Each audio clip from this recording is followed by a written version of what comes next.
right now my microphone has no adjustments on it, and I'm going to explain what the audio adjustments actually are, unlike other videos that I've seen on the internet, because I think it's pretty important to know what you're doing. So what I have here is VoiceMeeter Potato.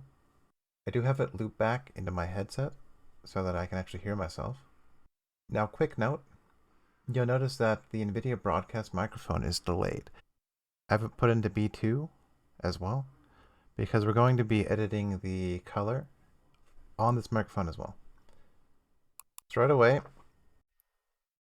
obviously we're going to want NVidia Broadcast, and I just enabled the noise reduction. Now, what this color panel actually does, and I'll show you what it sounds like this, right? Like that sounds a lot better already. I think that sounds good. This color panel, basically the more to the left it is, the more bass you're going to have. The more up it is, the more treble, right? So we're basically just quickly adjusting the equalizer.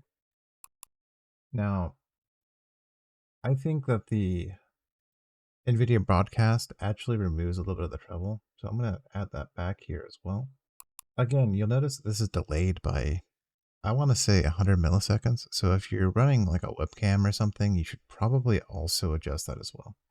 But basically what you're going to want to do is you're going to want to do your gates or whatever, but also add a little bit of bass, add a little bit of treble, and then also put your NVIDIA Broadcast into VoiceMeeter Potato, put it on a different mic. So B2 here is a different microphone output. And you're going to want to also add a filter to that to add a little bit more treble back, because the noise filter here is actually going to remove that treble.